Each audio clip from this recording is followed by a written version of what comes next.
that's my bestie, right? He's here, right? I was excited. I really, honestly, even after he told me he was coming, I said something bad is gonna happen. Not to him, but for me. He's not gonna make it. I know it. Nobody ever makes it. So I knew he was planning on coming, and I took that. I said, God, I'm gonna take that. Before I went to bed, that was my prayer. I said, God, I'm gonna take that, and I'm gonna take that to heart. I'm gonna be happy with that. Because I know he's not coming. Nobody comes, ever. Nobody ever comes. Nobody. It's okay. When I saw him there, I was like, yes! I can't believe it. I could not believe it. Right? I still can't believe it. It still makes me smile. Smile now. Stop it, Jamie. Get together. And so because of that, I walked in a room sort of ebbing a little bit, kind of, because of the conversation we had that day before, right? And then when I saw him, I was immediately flowing, right? It was like, they're great.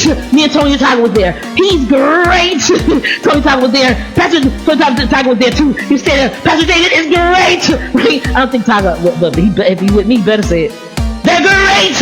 Pastor David and Miss Andrew. They're great. Because if he's there, she's there too. They're great because they're one. In one place and on one accord, they're great. Because in my mind, I think to myself, yes, he may want to come, but if she's uncomfortable with it, or because she does not have to let him come. It's not the letting type thing, but if she's uncomfortable with it and she voices that to him, you know, anything can happen. Everything can happen to me. Sometimes that will be the best thing in the world for me, but it's not going to happen. So I walked in there ebbing, and then when I saw him standing there, I started flowing immediately. I said a blue shirt and a blue jeans. I was like, yes! I'm so excited. I'm so excited, and it's over. Everything became great. And as I walked in flowing, I'm going somewhere with this, y'all know me. As I walked in flowing, right, immediately, she told me, Ashton told me, she said, well, the baker is going to go before you. So what I would say would not be based on what the baker said, but it would be, I would have to pick up off of her. I'm an encourager.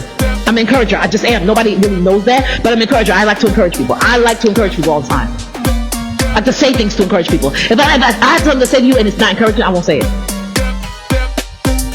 Unless it's life and death. I just won't say it. So I said, I had to go off of what the baker said, right? And I played off of her. With Holy Spirit intact, right? Because when I came in, I was ebbing a little bit until my pastor, then I started flowing, right? And I was flowing because he was there, I was so happy, right? But then everybody started piling in the room, and I started filling the room out, and there were bankers there, but also church folk there. And honestly, they were flowing because they were happy to be there, and most of them that were there for me were happy to see me there, but also at the same time, they were getting sleepy because it was early. Because who has a coffee in connection? Who connects with anybody at 7:45 in the morning? Who connects with anybody? I can't connect with my face at 7:45 in the morning. I'm gonna connect with Jesus, I pray, but I ain't connected with me. And then she got up and started talking. And I said, please sit down, please sit down. But I kept smiling and give her a thumbs up. Nobody saw me. I kept giving her a thumbs up. Nobody saw me. I hid it, right? I just kept giving her a thumbs up, giving her a thumbs up. Saying, you're doing good, because she was shaking. You could see, I've been speaking for a while, over 20 years. The girl was shaking. 30 years, over 30 years. She was shaking. I could hear it. Her voice. And so I had to encourage her so that way I wouldn't have so much to play off of, right? And then I encouraged her, right, when I started speaking, right? I spoke directly to her, but I had to use the Holy Spirit, right, so I could flow with her, right? Flow with him, flow with her, right? I had to bring it all together, right? Because at the end of the day, when people think about Coffee Connections that day, I want them to remember that not Jamie came in, not the baker came in, right? The butcher, the baker, the candlestick maker, right? I want them to remember nobody came in but Holy Spirit. I don't even want to remember my paintings. It's not about that. My paintings were, y'all think my paintings, the thing that I had to do at Coffee Connections was a ticket for them to see my paintings. I didn't even price those things correctly. And the gallery did the sheet. I wasn't part of that. But those paintings were a way for me to speak to the banking community. And more importantly, I believe, in front of my pastor. Because I'll never get to encourage him. This is why it was important. I will never, ever, ever get to encourage him. So this is my opportunity. My opportunity to serve my pastors who continually serve us, who get down and wash our feet every single week. It's crazy.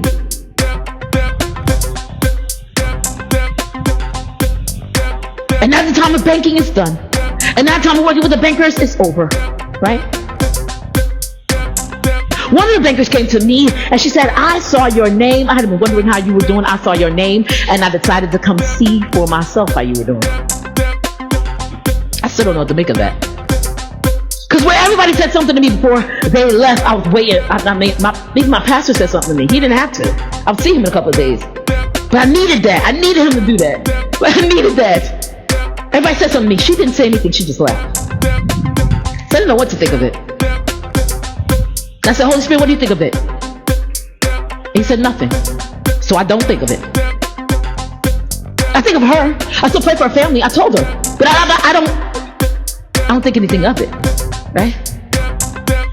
Sometimes we reach them, sometimes we don't, right? We are there to have a plant, water, but God does the increase. At the end of the day, I'm not responsible for anything that comes from me anyway, right? I was there to bring everybody together. I was there to mix it up and then bring everybody together. I was there to mix it up, mix the scene up, right? Because I said, when I first saw that, I said, baker, right? I saw it a month before. I said, I'm speaking alongside a baker. How do I combine with a baker? How do I combine notes, right? To make music notes with a baker, right? It's that we don't do the same thing, right? It's like me making music notes with a garbage man. I cannot do it. Poetry, I can do. Definitely. We can do spoken word together. But I cannot do making music notes with a baker. What about that's a baker? She's smart. She can make cakes. Everybody want to talk to her. They're going to listen to her, not me, because she is cake. That's what they're going to think. Sweet cake. They're going to think cake when they see her. Cake, cake, cake, cake, cake. They're not going to listen to me. After she gets up, she's a cake maker. Very intelligent woman. Very intelligent.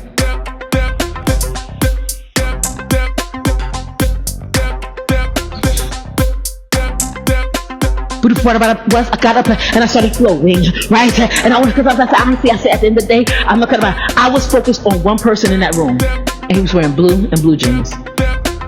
I spoke to everybody, but I was focused on one person. Because at the end of the day, that was my opportunity to serve.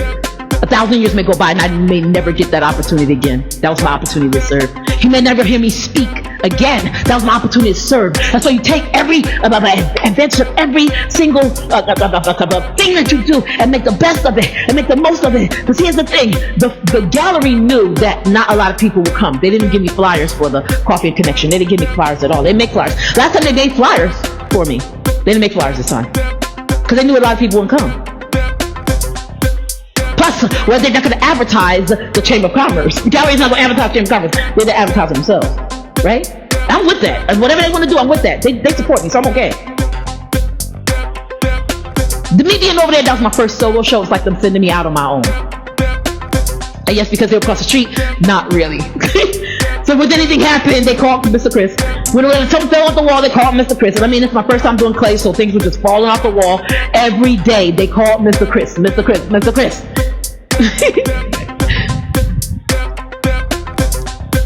This is me being on training wheels, right?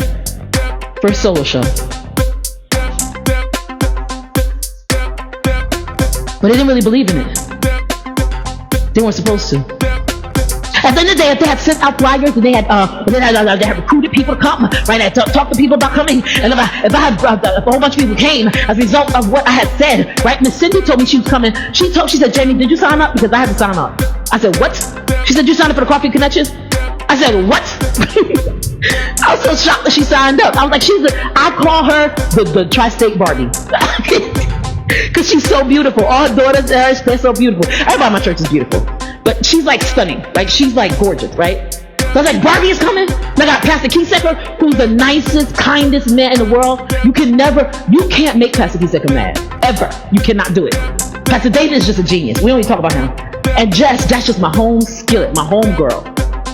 She's supposed to be working. She had a lot of work to do, and she left work early just to come, or went to work early, put her stuff in the office, and then came just to see me.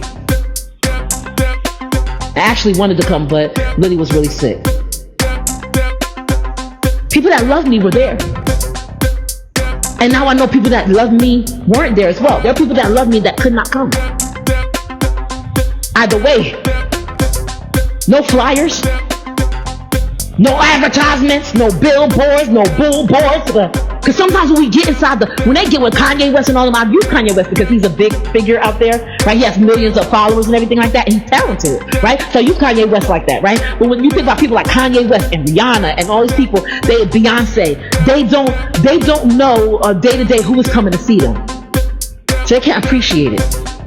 I will never forget my pastor sitting there, ever. I got the opportunity, I think, twice to glance at him. But when I speak, I don't look at people. But I kept him in my mind's eye. I lean on him. I lean.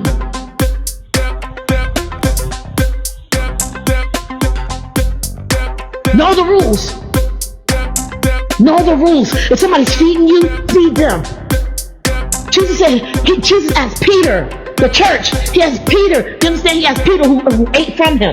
Jesus was the shepherd, and the shepherd asked Peter, who's the sheep, Peter, do you love me? Feed my sheep.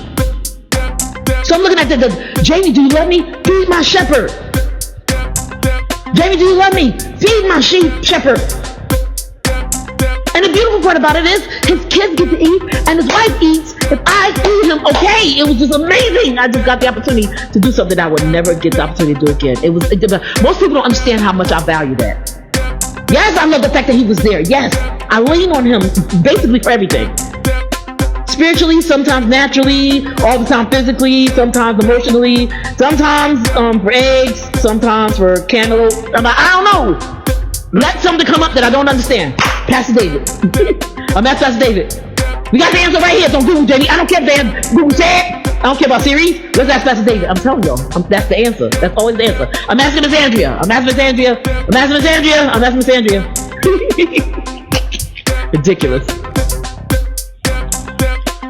When you get a chance to feed your shepherds, I'm going to get so professional to the point where I'm a feed Pastor Tim with find a way to evangelize, but in a manner like a feed Pastor Tim, because I try to feed him when he come and take me to the doctor, and he won't eat my food, and he just looks at me and smiles. That's okay. You don't have to do that. With a big smile on his face the entire time. It's so real that it freaks me out. It's funny. He just looks at you. That's okay. I was like, Pastor Tim, I got ginger ale and I made some cornbread. I'm making some cornbread. That's okay.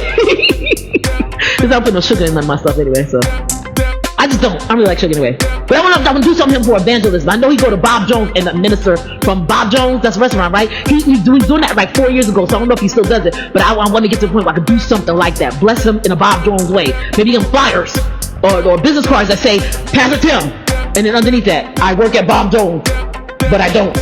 Kinda. And it just let the type just descend into the abyss. I would work at Bob Jones, but I don't. I work at Tri-State Fellowship. Kinda. I'll eat at Bob Jones because I want to talk to people about Jesus and give them coffee. I mean, he's been doing it for years. So I want to do something. David Lewis, if I could play David Lewis' song. Y'all don't know. I'm sitting there thinking, I'm like, if I could play David Lewis' song. Mary had a little lamb. Oh! But Mary had a little lamb extravaganza. That's what I call it. And I'll throw my hands in the air. Every time I say extravaganza, that's what I do. I'll call Mary had a little lamb extravaganza. It's a song, but I don't think he would like that. I don't think he would listen at all. I think cover his ears and run and scream and run away real fast. Scream, like high-pitched scream too. I would do something Pastor Digi. I'm gonna do something church administratorly. I gotta learn how to behave myself first though. Pastor Trent, I want to do something for Pastor Trent. I can't. He got like 5,000 kids. I mean, that man is raising churches. I keep telling him, you are not teaching children, you're raising churches. And another one just proved it. Jared's not working.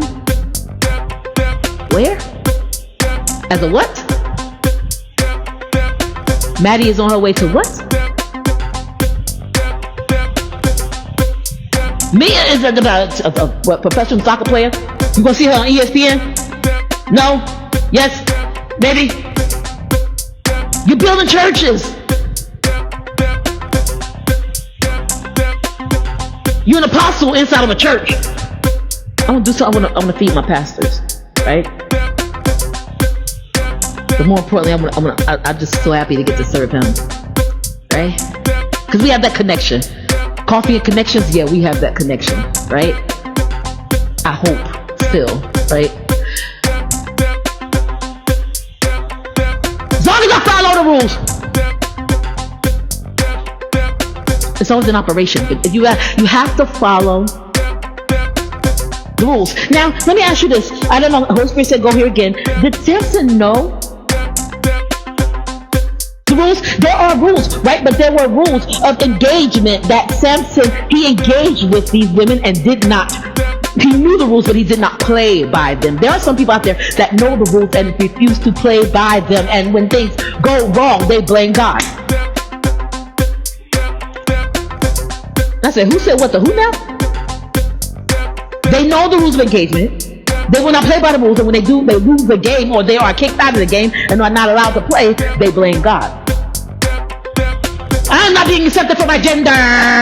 That's what's going on. That's why I can't mow my lawn, because the landlord doesn't accept me for my gender. I'm sorry, I have to highlight it because it's just so stupid. Anytime you blame God, I'm gonna attack you. I'm sorry. I love you, but I'm gonna attack your theory. It doesn't make sense.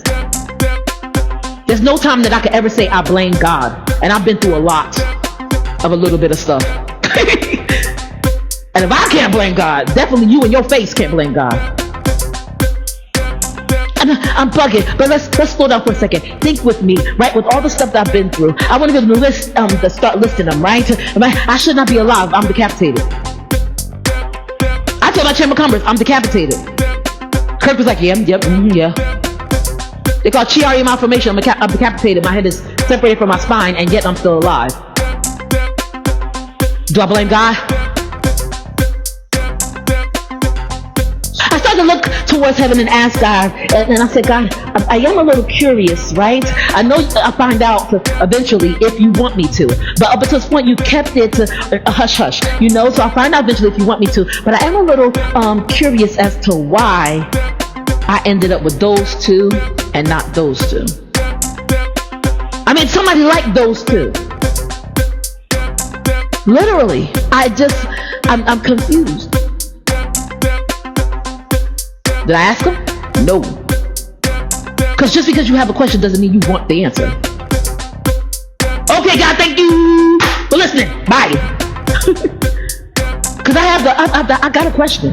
I got some questions. I have a follow-up question too. The other question I got some follow-up questions. As a matter of fact, I got a list of follow-up questions. But do I want the answer? Because at the end of the day, right, when you whittle everything down and you chisel everything down to a point, what is the point? The point is the cross. The point is the cross. What I wanted to be able to talk to them completely about, but I could do what's a salvation call? What they do? Altar call. I couldn't do altar call at the Chamber of Commerce. They might not have liked that too much, because it's a chamber and they be commercing. That room, when I take that stuff down, I'm gonna run out of there like fire. That place is cold. Holy Spirit said, heat it up. I said, okay. So I'm gonna take my stuff down, and when I take my stuff down this week, that place is going to be cold again, and it makes me sad. That place. It's like Project Runway. When people make something and they use the wrong colors, it feels sad. Greta told me last night on the phone. Greta said, "I love how you just remember colors." I told her, I was like, "Yes, I remember the mauve right there that you're holding up in front of me, because you wore that mauve lipstick last month. You wore it 6 weeks ago with your green dress and white top." She said, "I love how you remember colors." I said, "I'm a color stalker. I will tell you what you were wearing." Pastor David I'll tell you what he was wearing at my first therapy session. He was wearing that brown pullover, and so you know it's wintertime. He was wearing that brown pullover and blue jeans and the brown shoes. They look kind of like loafers, but they're not really girl loafers. They're like boy loafers. So they have like a white threading to the shoe. There was a nick on the inside of his jeans. Right leg. I don't forget.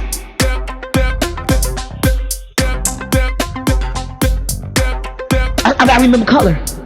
People, especially people I love. I remember what you were wearing. First time I talked to Miss Andrea, I could tell you what she was wearing. That black dress. It had some sort of designs on it, right? But it was cool, and she made it look cool because it was real like cool and low key, right? Because of the fact that she had black boots with it. So it was the dress that you could make look real fancy. Because she cool though, she put boots on with it. I was like, I like her. She's very cool. That's something a cool person would do. But if you're not careful, you can take the same colors, right? Put it on the runway, right? And if you don't dress them up properly, you will make it look sad. I don't like wearing that. That's what I say. Even in the wintertime, I wear bright colors. I don't wear Caribbean style. Me and some people wear Caribbean style stuff, and I mean that's just a little overboard. Like some stuff, some colors are really out of season, so you should lay that down. Like lay that down. Don't lay down your salvation, but lay down them colors, right? For a moment. Do not be wearing high pink / fuchsia in the wintertime, unless you got something to cut it up with. And now when I say cut it up, I mean you gotta need a scarf or something to cut it up. You gotta slice it up somehow. Because oddly enough, nobody knows this about me, but certain colors, right? Just like they highlight and they pull my emotions up, they also make me nauseous when they're put together wrong. I don't say anything to people. I just won't look at you. So I don't like you, it's just I can't. Because there are rules and you are not following them. If I do a painting and I put the wrong colors on it, I have washed canvas before. I've washed it in the bathtub. I'm telling you, I've done it. More on Tango Court than I have recently. I'll wash a canvas in a minute. I don't want any hue that, because once you put paint on a canvas, that hue is still there in those threads. Even if you get rid of it. If you paint white over it, that will not work. You have to get rid of it immediately and completely, or you throw it in the garbage. So I have washed canvas because can't nobody afford to keep buying canvas over and over again. Because my own canvas made me want to vomit. This is what happens when we don't follow the rules. God set up rules for a reason, and yet Samson knew the rules. He knew them, and he refused to follow the rules. He refused to follow them. Here's the thing. There was an addiction. Was it a sex addiction? No. Was it a Philistine addiction? Absolutely not. Samson had an addiction to playing dozens. That's the right way to say it? He had an addiction, had a gambling addiction. That's the best way to say it.